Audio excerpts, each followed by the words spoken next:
It had misbehaved.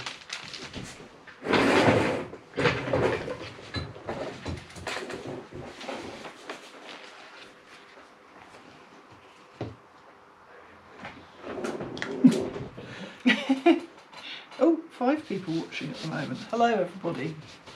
So I'm just going to print for a little bit until kind of other people arrive, and then I'm going to be talking a bit about the print that I'm working on.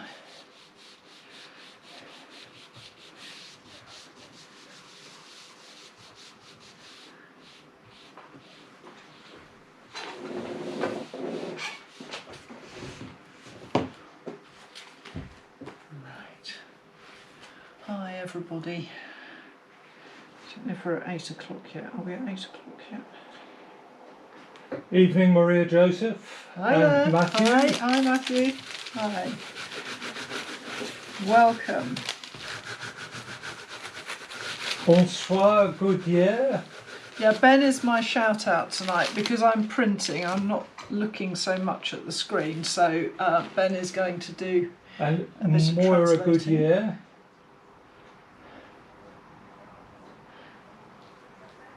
Oh, and Glynis is saying hello from cold, Evening, Glynis. cold, dark Yorkshire. It's cold and dark here too. It's actually really cold in the studio because I've been printing in here all day, and I've deliberately not put any heating on because it's not great when you're printing Japanese woodblock because you need to keep the paper nice and damp. So it's very cold in here. And I've actually had to take my big thick jacket off so that I can print, so I'm a bit chilly at the moment. Oh, Lucy, hi. Hi, Lucy and Will. Oh, God, no. Will's going to watch me print. Will, I'm scared now. So, those of you watching, if you've been following along with the series, you'll know Will Evening, Francis, which is he's the expert that I had on the channel. And he did a live stream with me as well, so you know he's very, very good. So I'm now on my game with him watching. Hi Mark, hi Denise. So I'm printing here little block as part of my new set of prints that I'm working on. And one of the things I wanted to do this evening is to show you how I've divided up the print that I'm working on. So I'm just going to take a print and then I'm going to talk you through what I'm up to here. So just bear with me one moment while I do this.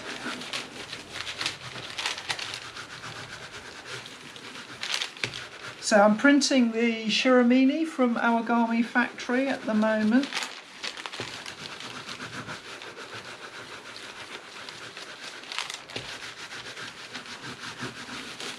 Okay, just get that out of the way. So what I'm doing at the moment is I'm doing 2 new prints that I'm selling at the moment. So this is the print that I am working on. My lovely assistant to hold it near the camera so you can see it. And what I thought I'd do is show you all the blocks for it so that you can see how I've laid it out. Hi Claire, hi Marion. So you can see a little owl in a tree there. And the wood that I'm working with is some wood that I had for a long time and I couldn't use. These Ben has made it into plywood for me. So these 2 bits here, these are poplar, and I bought those from Intaglio in London as solid wood. You do realise Will is watching this? I do know Will is watching. Well, no, I know Will is quite interested in this. So I bought these from Intaglio in London as solid wood, and it's side grain poplar. And I couldn't use them because as soon as they got wet, being solid wood, they started cupping and cracking and moving. So we've basically put a sheet of plywood down the centre and stuck the 2 planks together. And this is something that Will Francis is going to be doing with his dad in order to sell, but we did this as kind of a little project on our own here to see how it was going. And what it's meant is that I'm able to work with this poplar, and when I print with it, it's nice and stable, because you can see with the print, the registrations, it's quite important to get that registration right and lined up. So that's the wood that I'm using, and the way that I've divided it up is into the various blocks. So let me show you how it works out. So I have very, very basic. First of all, that is the frame that goes around the outside of the print. So that's a bit boring, but it's there.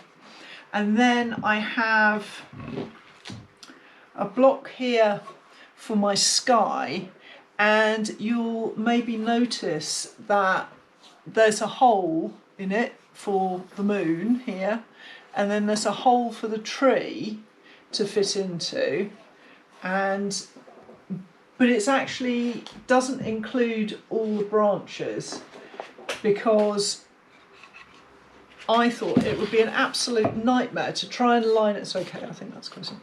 To line up all these little branches and get the registration right. So I thought what I'll do is I'll overprint the branches onto the background, but at the same time I wanted to be able to print this tree as a pale grey and still get this darker shading in the background. So what I did was to have a line block here.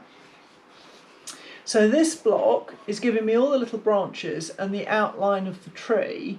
So when I print it in combination with the grey tree, it sort of makes up a whole tree without the kind of nightmare of the registration of all these twiddly little bits up here. So I've got the sky block, and this is the one that I'm hi Jane, from it's lunchtime in California, where hopefully it's much warmer than it is in the studio. So this is the tree block. This is the one that I'm working on at the moment. So this is giving me my tree and my foreground, and then where are we? That's those dealt with. And then we come on to the details. So the moon here, let's hold that nice and close to the screen so you can see. Have a look at the moon and have a look at the owl. So those details are on this block here. So for the moon, I have got, let's get this the right way up. Yeah, so I've got basically flat circle for the moon. So that's going to give me the flat background of the moon. And I'm also putting a shading on that, a bleed of colour, a bokashi, to make it three-dimensional. And then on this side, I've got all the craters.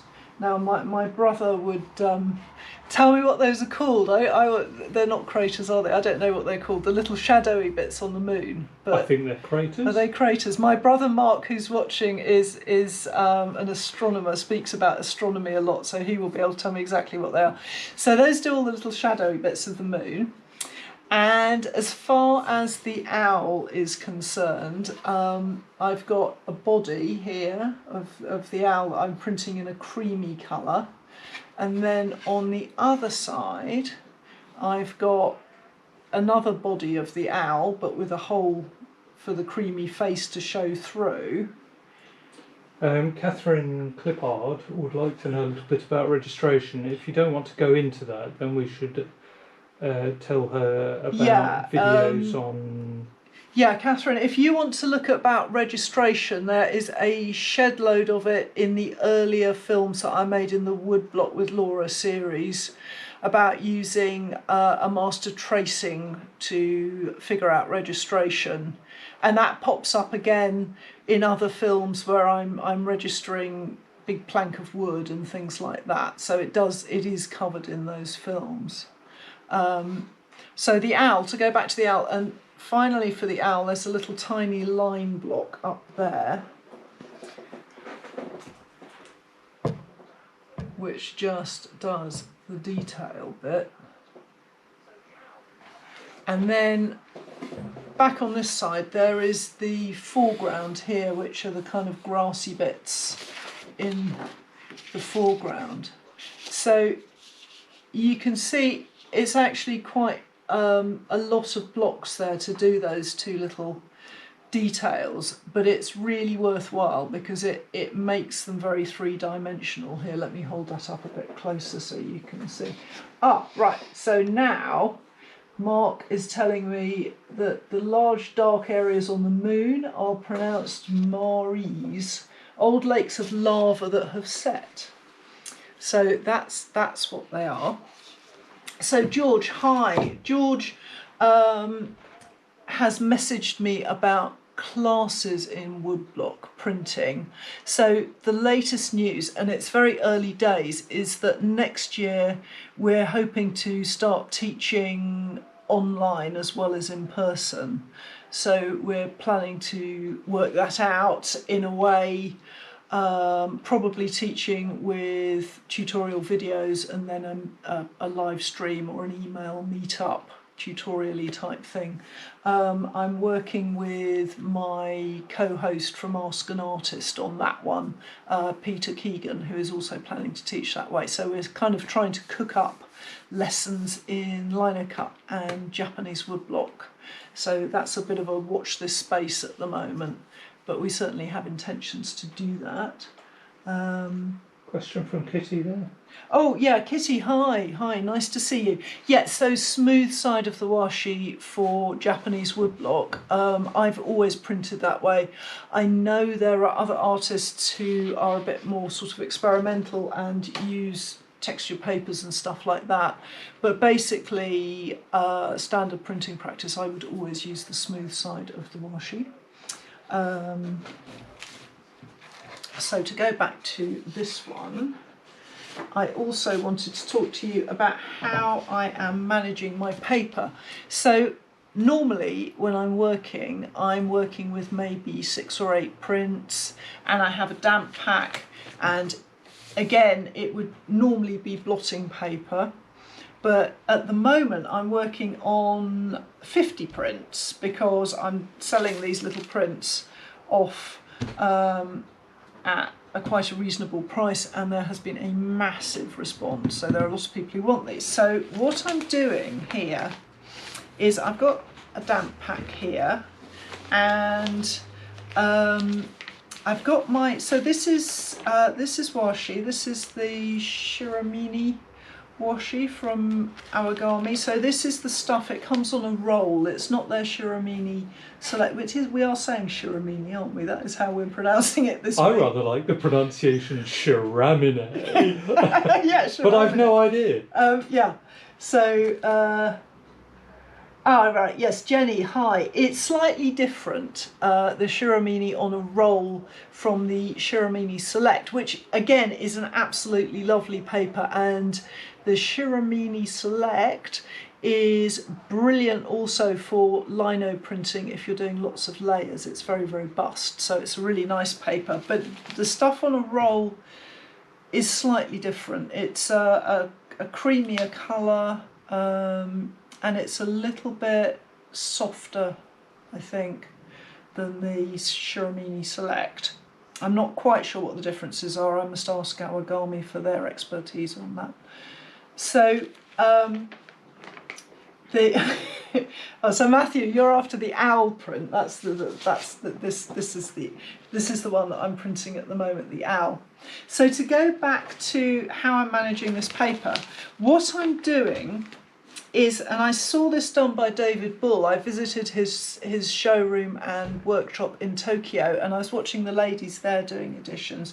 And what they do is they have damp newspaper, and then they stack the paper on top, the prints on top of the newspaper for easy access. So while I'm printing, I've got them on top, and I usually print maybe 15 at once, and I'll stack them on top, and then once I've got my 15 or so, I'll pop them into the newspaper to sort of relax while I do the rest of the pack. work my way through till everybody, all the prints are inside the newspaper relaxing, and then I take the bottom ones out and lay them out ready for the next phase of printing. And the reason I'm doing that with this paper is A, it's really efficient, because if you're doing loads of prints then you want to access them easily, but also the Shiramini, it can get over damp really easily. It's a lovely paper, but it's a little bit temperamental when you're damping it, so I like to keep an eye on it and not leave it too long in the damp pack. So and I've got another question here about, Paul wants to know, is it possible to use lino cut tools for carving? Yes, it is if they're really sharp, but if you want to do Japanese woodblock, then you need a hangito, which is, where's my toolbox? Hang on, let me show you. So if you're talking about lino cut tools like this kind of thing, you can use them on wood, no problem. Need to keep them nice and sharp. And there are various sharpening videos on my lino cut series, and we also had a fantastic demonstration from Will Francis on my woodblock series about sharpening as well. So lots of advice about sharpening out there. But what you will need is a knife to cut the outline of your woodblock. So a hangito knife to cut a nice sloping line. And again, I explained that in one of the videos, so you can see about how to hold one of those, how to cut the end off so it fits nicely in your fist, and exactly the job it does when you're cutting the outline. So in the video that we've done for the Artist Suipport Pledge prints, there's quite a lot of showing you using yeah, that. we've made a film of this. It hasn't come out yet because we haven't had the sort of grand finale where we're showing the finished prints, because I haven't done them yet. But we have made a film where there is some cutting and some printing, and that little film is much more, it's kind of very beautiful. Ben's done his sort of arty photography thing, and it's about, what's the word, ASMR? I always get that wrong. ASMR, so it's all sort of nice, just except cutting. There's hardly any yeah, noise there's hardly in it. any noise, but it's nice to watch. So, hello, we got a hello from Puerto Rico and from Holland, hi. So, Paul wants to know, do I need the special knife for normal woodcut? So normal woodcut, no, I wouldn't say so. But you could. You could use it on lino. You could use one of these on lino. If you are inking up with a roller and ink, then you don't need to worry about having the lovely sloping sides to your woodblock, so that when you ink up with a brush, the ink goes down where it's not, the excess ink goes where it's not wanted and doesn't like make a blurry outline. That's why you need that. So if you are doing Western woodblock now, you don't need to worry so much about that kind of thing. We have Deborah from Moab in Utah. Hi, hello. It all sounds so glamorous when you're in a shed in Buckinghamshire in England. Everywhere else sounds very, very glamorous. They may feel that a shed in Buckinghamshire is very glamorous. No, it's not. Compared to Moab in Utah. No, it's not, I can assure you. So I'm just going to wet this block up again and go back to printing in a moment. Just get that going again. So this is the poplar wood as opposed to Sheena. So it's nice. Have I got the print of Doris handy? No, I haven't done that one yet. That's a lino cut. That one's coming next when I get to the end of the two bird prints that I'm working on. So let me just show you here. So here is the other one of the series. This is a proof print of it.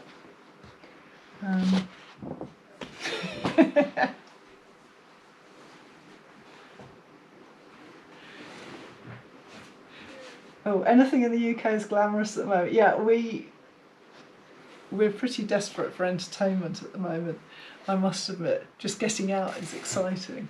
So, what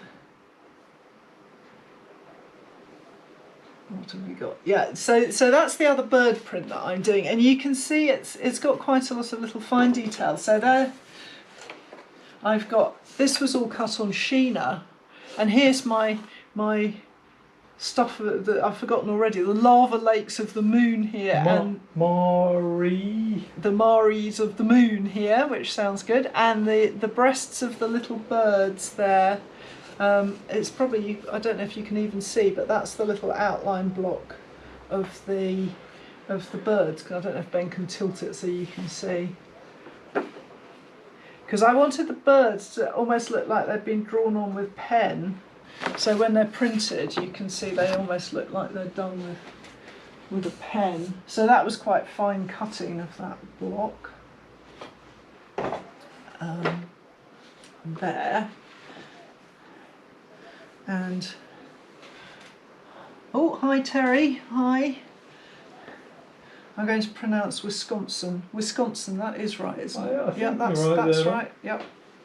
So I'm just going to mop that off. I've had to attach this towel to me with a bulldog clip like a small child because it fell off my lap about 3 times, and then I thought I'm not having this anymore, so I've now got it bulldog clipped to my jumper in a slightly... Along with your gloves tied on with a piece Yeah, I know, of it's like the string through gloves your with a sleeve. piece of string. Yeah, I know, I've regressed to small child, but it keeps it available for wiping off and things.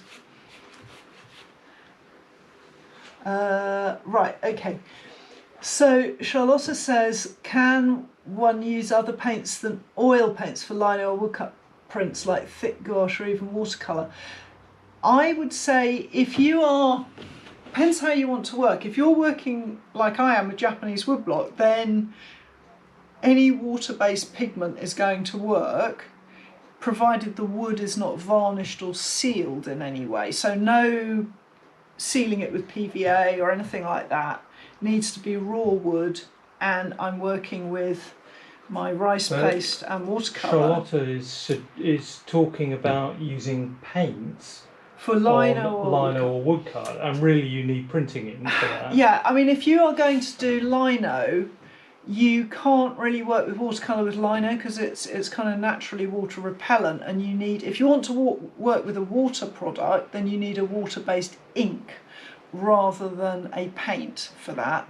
And it's just, people sort of say you can work with paints, but it's a world of grief. You are better off buying printing ink.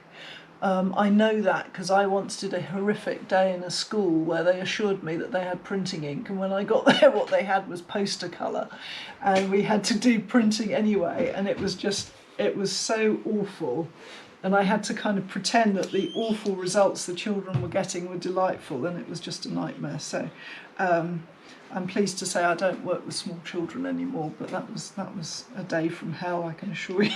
It wasn't the kids' fault, it was the teacher's fault. So with woodcut, I don't know, you probably could get away better with paint on wood. It depends how you're applying it really with roller and stuff. If it's just ordinary paint, it's going to be difficult to print with it, I think. But I don't know very much about Western woodblock because I've never done it. I've either done lino cut or I've been printing Japanese style. So I'm no expert on that, I can assure you. But I think many of the woodcut printers treat wood exactly as you would treat lino. Yeah. The only difference is that it's wood instead of lino. Yeah. It would be interesting to hear about that. But as I say, it's not something that I do, so I'm not really experienced in that. Okay, so I'm just sort of revving this block up. I've got some old scripts from the podcast which I'm using to just test the block out on. So we were down here recording the podcast the other day, so I've got a lot of Denise is asking about acrylic, but my experience would be that acrylic acrylic. Isn't good for printing. You can get a converter that will allegedly change acrylic into a printing medium, but I asked the guy, Michael Crane, who's the managing director of Cranfield Inks, about this, and he said that it wasn't a great idea, but then he would say that, wouldn't he? But actually, no, he said that it was harder work than just buying the printing ink. You know, it was a much harder task to get a good result that way. So I would say get some printing ink. And printing inks, they vary a lot in price, depending on what you want. Mark is quoting W.C. Fields, who said never work with children or animals. No. Apropos of your... Well, it's Doris is a nightmare, I can tell you. So I'm just test printing here on the back of a script. Your abrasive brush for polishing wood blocks. Yes. Do you know what that was called? Other than that it was made of equisetum. This lovely thing. Which I confess, I went into a brush shop in Tokyo and we just loved it. We just fell in love with this. I'm assuming you undo the rope as you wear it out. So it's equisetum. Equisetum, which is mare's tail. Terry, I don't know. You're in America, aren't you? I don't know what they call it in the States. In the UK, it's called mare's tail, but I don't know if you get it outside Japan. I know in Japan they use this a lot as a sort of sandpaper or as a polishing thing. But in the UK, mare's tail is a weed that it's actually illegal to propagate because it's so annoying to everyone. It blocks up waterways and stuff like that. But it's really nice for smoothing things off. Right. Okay, so Catherine is backing me up on the printing ink dilemma, saying that it is harder to work with than ordinary. If you use paint rather than printing ink, it makes life a lot harder. I guess it's like, it's easier to run in proper trainers than it is to run in flip-flops, I think is sort of where I'm going with that. Okay. So I'm just trying to keep this block working.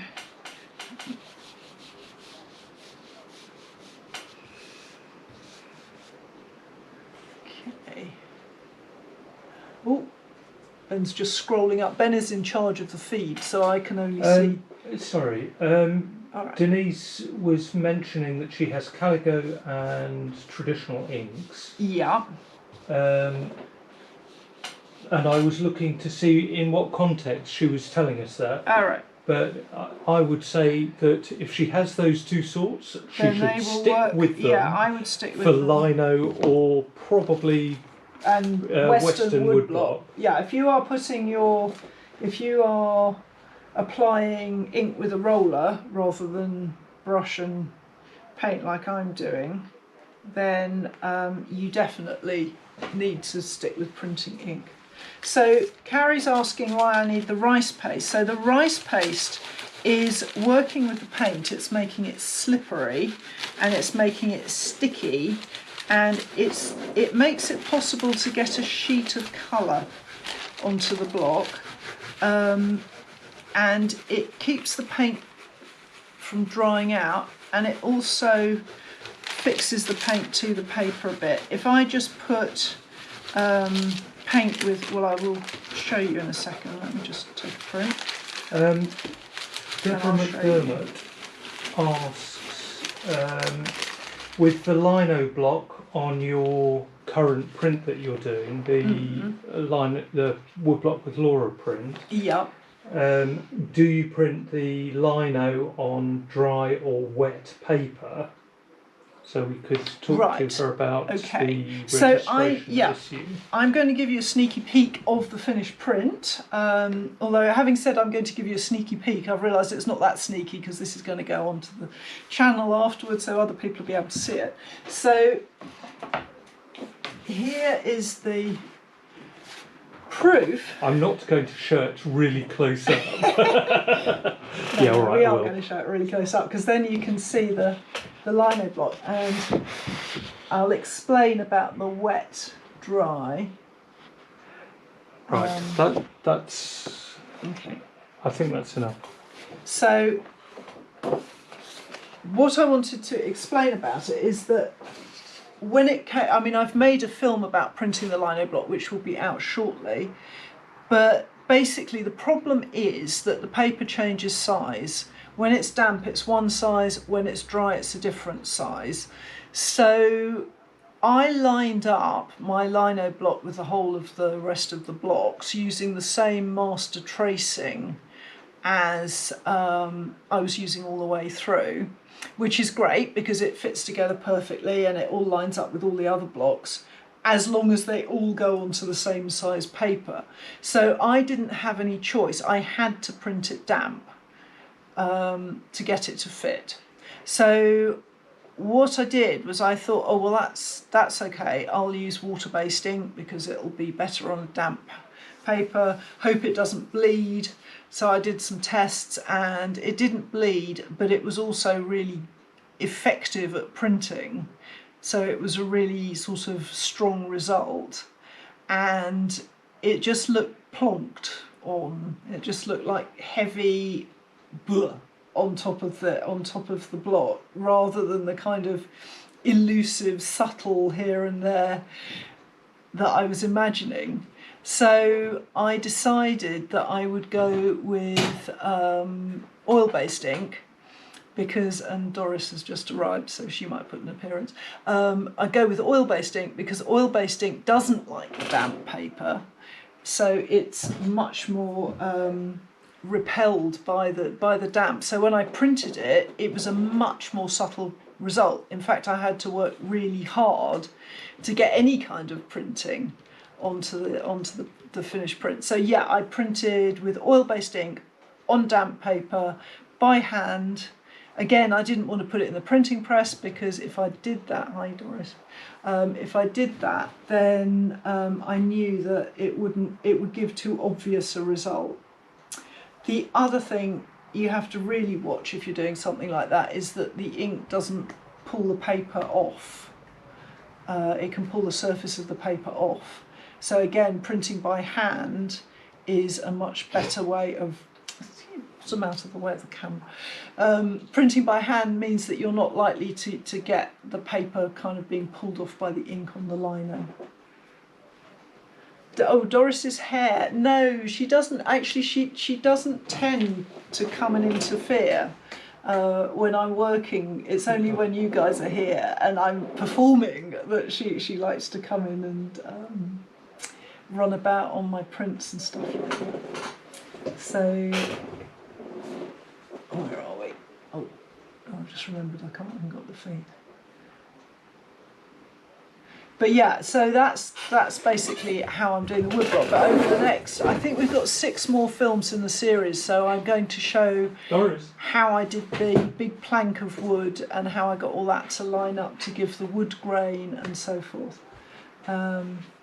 Oh, hi Roseanne, and welcome from New Zealand. So I don't know whatever time it is in New Zealand, but so you can see as I'm talking to you, I keep taking this down and sort of damping it and keeping it at a reasonable state for working. So when I'm printing my 50 prints, as I've been doing for the last 2 days, of course everything stays at a good level of dampness. Oh, get off my proof. Go on, off you go. Let me just move that out of the way so that she doesn't stamp up and down on them, because I'm planning to do a giveaway with those, so I need to keep them nice and clean and no Doris footprints all over them. So It's 7:30 in the morning. Oh my God! New Zealand. Oh my God! I hope you've got a cup of coffee. We're impressed, Roseanne, that you got up this early for us. Yeah, no, the cat does not help out in the studio. She just, usually she comes in, she goes to bed, and that's the end of it. So she's just playing up because you guys are here, and she knows that I'm talking to someone. But Right, okay, start again. So this brush that I'm using here is one that I bought in Japan, a nice big fat brush here, and the hairs are deer hair, which are slightly bristly, so they don't fill up with paint too quickly. So I'm just, and again, they let you know, I've been printing for most of the day with this. It doesn't get claggy and fill up with grot, so I quite like those deer hair brushes.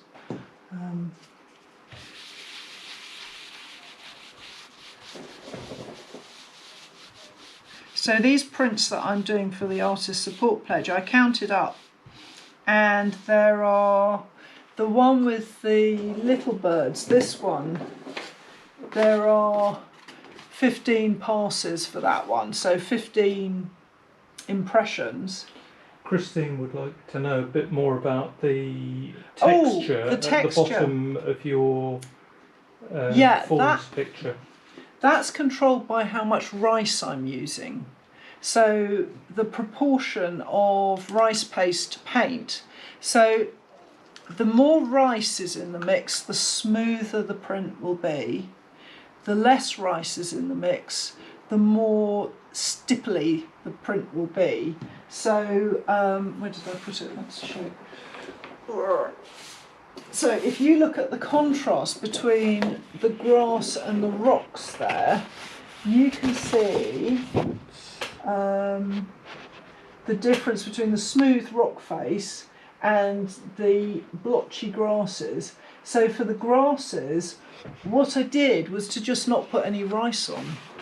So when you take away most of the rice, I mean, it was a tiny bit to begin with, when you strip out the rice, then you get this kind of, it's called gomazuri in Japanese printing. Goma is sesame, so it's like little sesame seeds is what they're saying.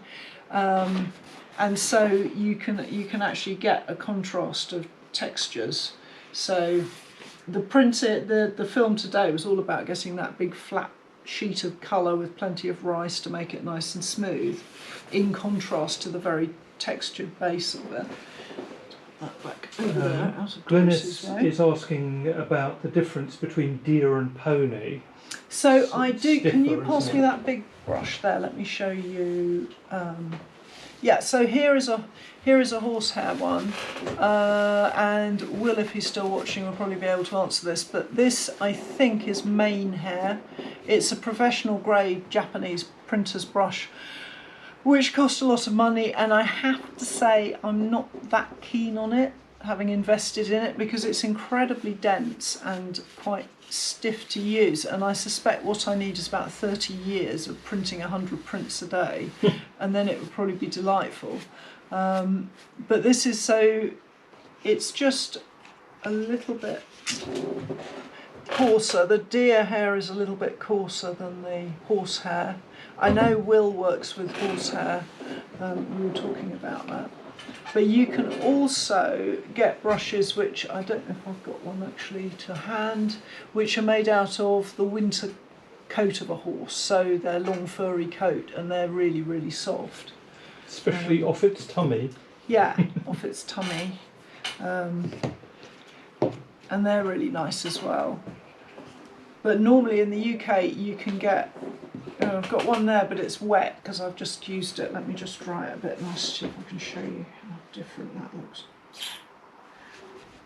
So this is the winter horse, which is, as I say, it's the furry coat of the horse. So that's, and the soft ones are really good for kind of subtle blends of colour. They're very, very good for mixing colour. But in the UK you can really only get horsehair ones, and you can't really get professional grade ones. You can get a kind of Chinese brush, Chinese version of them. Yeah, you could cut your pony's mane. You could use the pony's mane hair if you didn't mind your pony sort of missing bits off the mane. I think some horses they do trim their mane right off, and they have like a Mohican. So maybe that's the answer. Yeah. Oh, the clipping of the hair. Yeah, in the winter, you could clipping horsehair. So yeah, the brush basically needs to be a nice dense brush, but you can improvise. You can use stencil brushes that work quite well if you haven't got access to a proper Japanese brush. I've cut down shoe brushes to use. Do you want to pass me one of my amazing wonky shoe brushes? Yeah, these used to belong to my mum, and when she died I decided that I would make them into printing brushes, more sort of sentimental value than anything else. So what we did was we took all the shoe polish out with denatured alcohol, ethanol, would that be? Yeah, so. Ethanol or something. We stripped out all the shoe polish and then we chopped them up into little brushes. And actually they do work. I mean, I wouldn't say that they're my absolute first go-to for printing, but I like them. They have nice sentimental value. But you could improvise with a horsehair shoe brush or brushes for brushing horses, things like that. As long as it's a sort of dense animal hair works best. Might be worth trying a badger shaving brush sometime. Oh, don't approve of badger. It's what I used to shave with. God, no, no. I'll stick to my horsehair. That sounds much more. But yeah, so you can use other brushes, and I sometimes, when I teach, I have a whole load of little tiny stencil brushes, stiff stencil brushes that I pass out to the students. Oh, yeah, George says about a polishing brush that's a shoe brush size but stiffer. Yeah, that might work. You just need sort of dense hairs for pushing about. So I'm not doing much printing here. I'm sort of valiantly trying to keep this wood in a state to print. I'm not sure whether it's going to behave. And Claire is saying it's a good bit of recycling, but it is. In reality, it's mainly about sentimentality. Yeah, I mean, my mum was an incredibly practical woman. She would have really liked the idea that the shoe brushes were.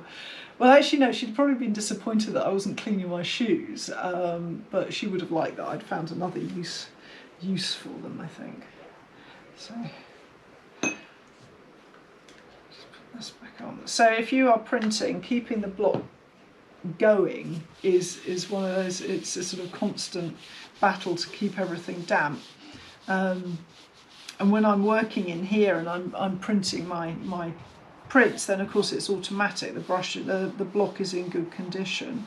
But if you watch my film today, if you've had a chance to watch that, you'll see that you have to do lots of printing to get the block up to speed.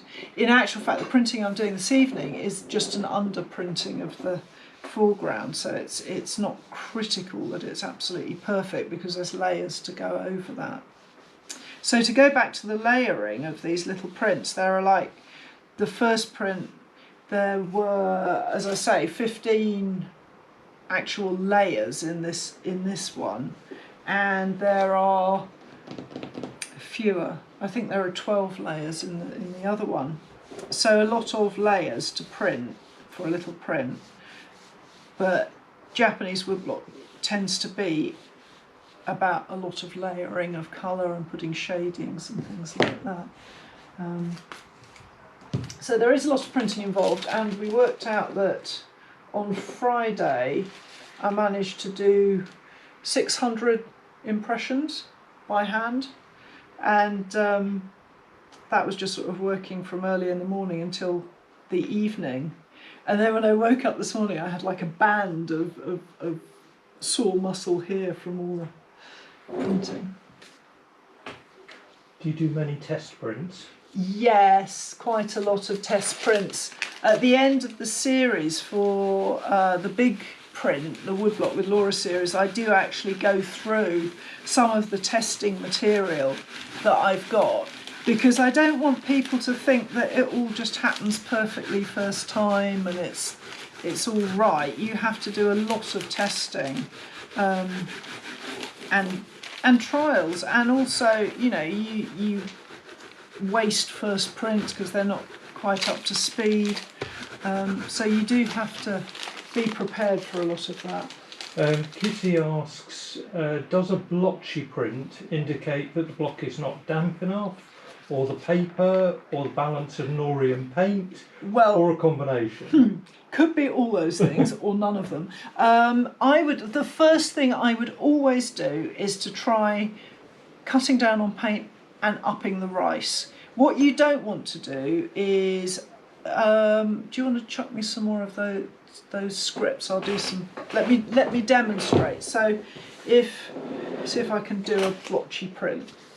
Okay, thank you for that. So I'm going to try now to get this woodblock to misbehave itself, which is always a good, difficult thing. It will now print the best it's done all day, of course. So first of all, I'll try and get rid of some of the rice on here. And can you chuck me a new printing brush? Because I don't think this has got rice in it. That one? Yeah, that'll do. So if I just put paint on with no rice, Slightly down. yeah, that's fine, and spread that out and print with it. It's harder to spread it out, but what it's going to give you, hopefully, is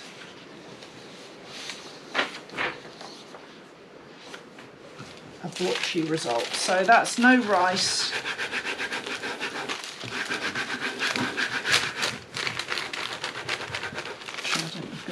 With that. Beauty Sparkle 16 asks, is the block linoleum or clay? Oh, it's wood. It's wood. Poplar. So annoyingly, it's not really responding there, but you can see it's not great. And probably if I go again, it's going to be even blotchier. So let me do another. So no rice is going to give you a blotchy result.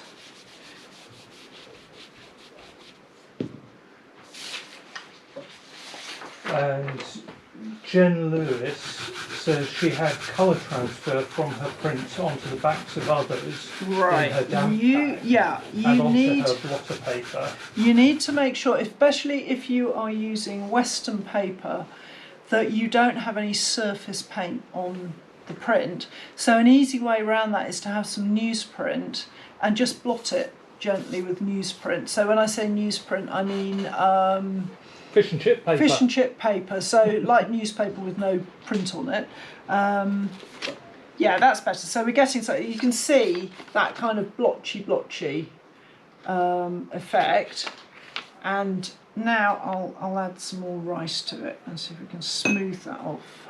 And Glynis says she wishes to reprint a block in a different colour, but the original colour, which was Hansa yellow, keeps leaking through a little. Okay. Any ideas? So I would wash the block gently with soapy water and a soft. I tend to use. I've got a very soft nail brush, or you could use. Yeah, I would use something like a soft nail brush or a cloth, a slightly rough cloth, and wash it thoroughly and then trash print it, so print onto newsprint or whatever waste paper, until you don't get the yellow coming through. You can kill it, it takes a little bit of doing, but I've changed blocks from sort of almost black to pale blue. And we missed out that Deborah asked about whether you ever mess up your registration. Oh yeah. Never. Never. No, you're talking to someone who's quite capable of using the wrong registration and printing a block in the wrong place or upside down. But yeah, I do sometimes, and it's infuriating when it happens. Yep, flip chart paper would be good. Yeah, so hopefully you can see, I mean, these are not great prints, but you can see the difference between with rice and without there. Can't hold them up straight. No, that's right. No one's expecting them to be held up straight. Nice Baron Suji, love. Yeah, it is a bit. This is my new Baron, and it's still a little bit rough. It's still giving me lines. It takes a while to wear it down so it's nice and smooth. So at the moment, although it's a lovely Baron, it's still giving me lines occasionally, depending on the paper. Yeah, George is saying Journey to Arcosite on Vimeo. Tom We should look Killian, that up. yeah, Tom Killian is a really interesting printmaker. I've got one of his books here, and he does amazing prints. He prints with oil-based ink, and I think he even has a little printing machine. But he does spectacular prints, and he's well worth looking up. Tom Killian.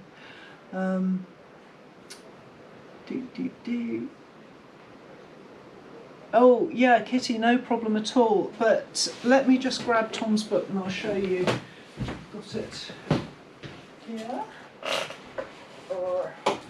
Thanks for that, George. We'll look it up on video.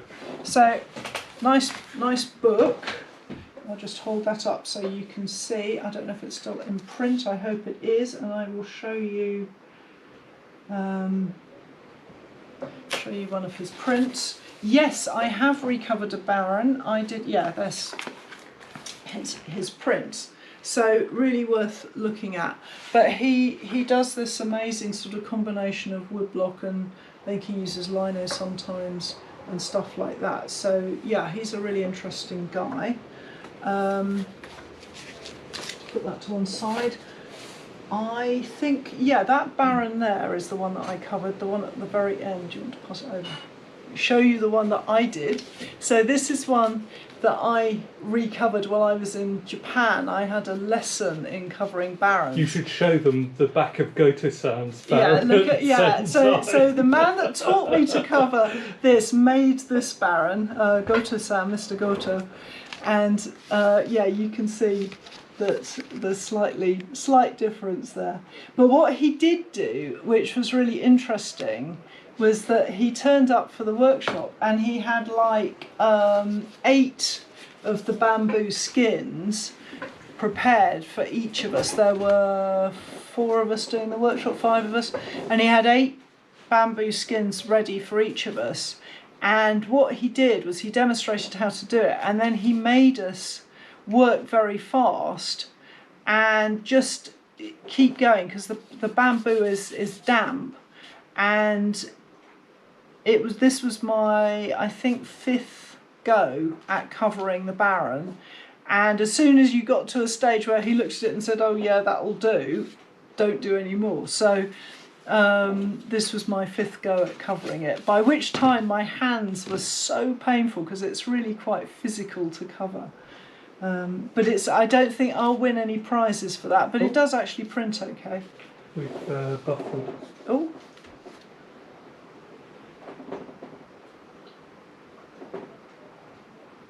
Are we back in the room? We had a bit of a freeze there. Hopefully you're still there and you can see us. I think we've got internet. Well, this is live, so... Oh, right, okay. So hopefully you are watching us. Our internet is not spectacularly good. So yeah, 2 very different looking Barons there. Just put those down there. Where was I? I was printing, wasn't I? So to go back to what could be wrong with the block, you could also, your paper, if it's coming up blotchy, it's conceivable your paper might be too dry, but I don't think so. When you... Thanks, Roseanne. The thing about the paper is it needs to be damp, but not too damp, which is really annoying. It's hard to explain, but the point of the dampness is to let you lay the paper flat as you move from block to block. So you can imagine if I had dry paper, the first block would print nicely and then it would go all wavy and I wouldn't be able to move it round from block to block and build up the print. So you want your paper to be damp enough, but you don't actually want it to be damp, really damp, or the paint can actually bleed. So that's a kind of test and practice thing in itself. You know, with this Shiramini, because it goes transparent, when it's over wet, it goes transparent. And oh, that reminds me, that was the other thing I was saying about that. When I come to finish this evening, I will not leave it in the newspaper. So I've got some in the newspaper here, and I wouldn't leave it in the damp pack in the newspaper overnight, simply because it can over damp. It can actually get too damp and too relaxed. So what I will do before we close up shop, after we've shut down, is to take all the prints and I will just put them stacked up like this, but in a plastic folder on their own, so that they're not going to dry out, but they're not going to get any damper either. But if you do that, you need to put a lightweight or something on top, because if you put them in a damp pack and you leave them overnight, then you can get a load of moisture condensation forming on the inside of the damp pack, which then slops onto the prints as soon as you move the paper, so as soon as you move the plastic. So what you need to do is stack them in your in the plastic, and then just put a lightweight over the top, like I put a cutting board or something, so that you don't get that condensation build up inside the polythene or the plastic pack during the night, because I've got caught out by that. So George has inadvertently used some unsized paper. Oh yeah, it bleeds like crazy, doesn't it? Not good. Yeah, no, that's not And good. Carrie is asking about using rice paste with water-based inks. You could do. I mean, I have used water-based lino inks on woodblock with quite good results. I wanted to do, I can't think what it was, probably metallic. Yeah, that was right. I wanted metallic, and the only metallic stuff I had was some Schminky lino print ink, water-based lino print ink, and I used that and it was absolutely fine. I know Will Francis is an expert in, he mixes his own pigments and things. It's actually Lucy, his girlfriend, who's the real expert, I think, with the pigments, but he mixes his own powder pigments. Yeah, lino. Yeah, lino is a massive learning curve. I learn about lino every time I do it. I'm always learning something new about printing with lino. And if you're still learning stuff all the time, then yeah, well, that's a bit scary, given how really clever you are with it. Oh, well, that's very kind of you to say. But I think with the thing about lino is, half my battle is to make it not look like lino, because I want it to look like natural landscape rather than a kind of very graphic printing medium. So I'm always trying to kind of confound its natural properties. So that kind of keeps me going with that. So yeah, damping paper. Some papers are much more amenable than others. The bamboo, the Awagami Bamboo Select, which I've used for the big print, which I showed you, which I've now put out of Doris's reach, that bamboo paper is incredibly stable. That I could leave in a damp pack overnight, it would be fine. It's not nearly as temperamental as the Shiramini, but the Shiramini I really like. I like the result it gives. It's really hard wearing. You can put loads and loads of layers on it, and it prints really well. The bamboo, I would be careful with that with lino. It's very soft and it embosses really easily. And unless you want embossing, the only thing I would say about it is that if you wanted to use a Japanese washi to do hand rubbed lino cut with, then the bamboo is a little bit soft, and I would worry that it would emboss. And even if your dead space, your cutaway space, is not got any ink on it and it's clean, you can actually end up with some of the ridges or anything in the dead space embossing the paper. So the Shiramini Select is really good for hand printing with lino, if you want to go down the washi route with that. Just trying to remember if there's anything else I was going to say about the print. So when I've finished the prints, you can maybe see behind me this big stack of hardboard, and that's just hardboard from our local DIY shop, and that's how I'm drying all these prints. There's 50 prints in there. and they're just one layer deep, spread out in the hardboard and then sandwiched up, and that's going to suck all the moisture out of the prints and dry them nice and flat in there. Good. I'm glad Christine is having a go. That's fantastic. She's making a wood block. That's brilliant. Yeah, I think the thing to do is to stick with it, because getting the hang of all the printing, and it all takes time. You know, it's very touchy-feely, actually. And if you can kind of get into the mindset where you know that every time you are printing or cutting, you're learning, and you stay calm and tidy and so, you know, it's never tidy in a live stream. It's always a bit chaotic. But if when you normally are working on Japanese woodblock, you can kind of stay calm and organised, it just goes so much easier. So mindset, I think, is quite important.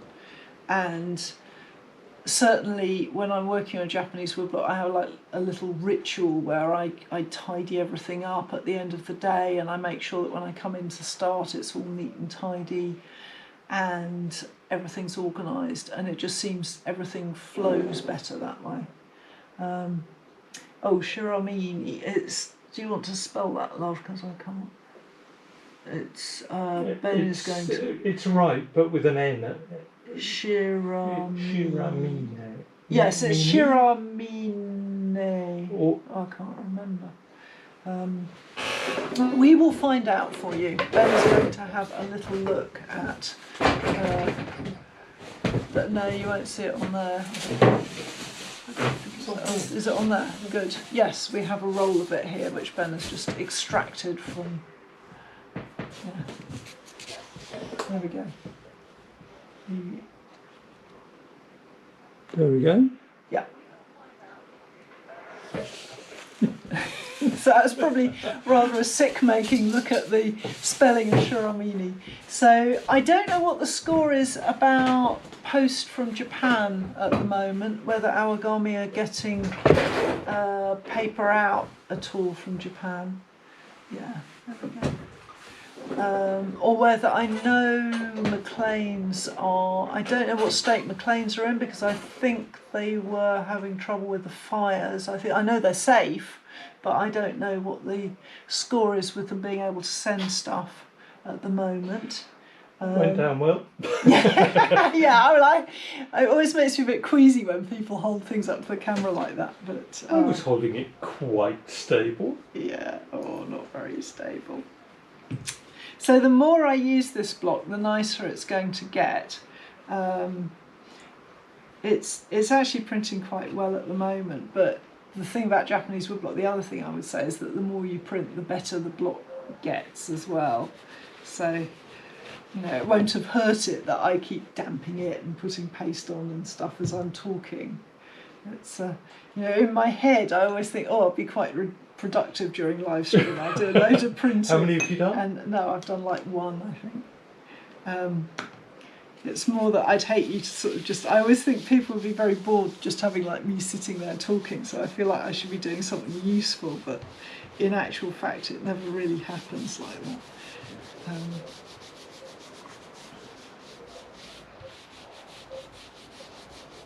So like I say, this is like an undercoat that I'm doing at the moment.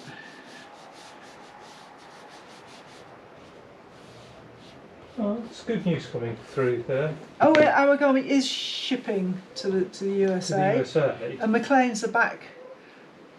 But good. Working with low staff. Good. Yeah.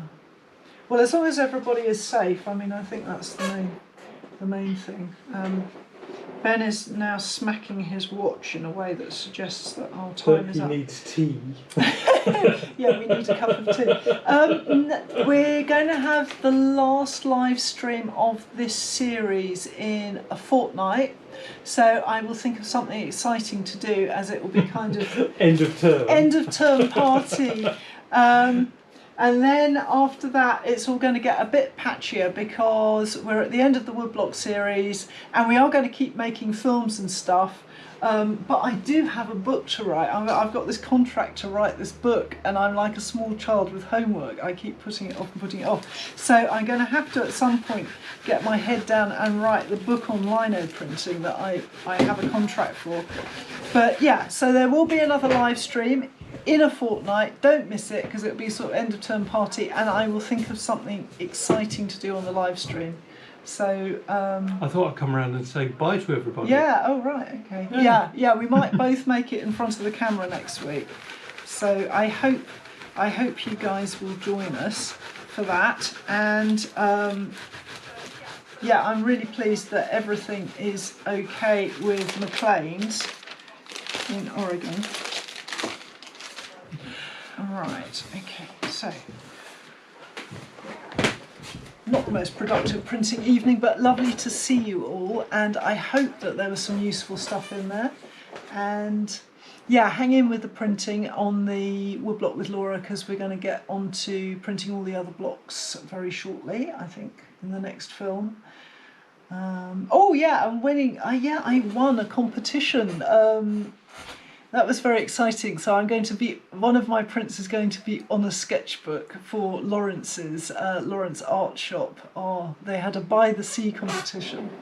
So yes, yeah, thank you Mark, and thank you for the information about the moon, and Ben is going to cut me off mid-sentence now. So good night everybody. Well, if I can get in there. Oh yeah, he always has trouble. Yeah, alright. Yeah. Cheerio Yeah. everybody. Bye.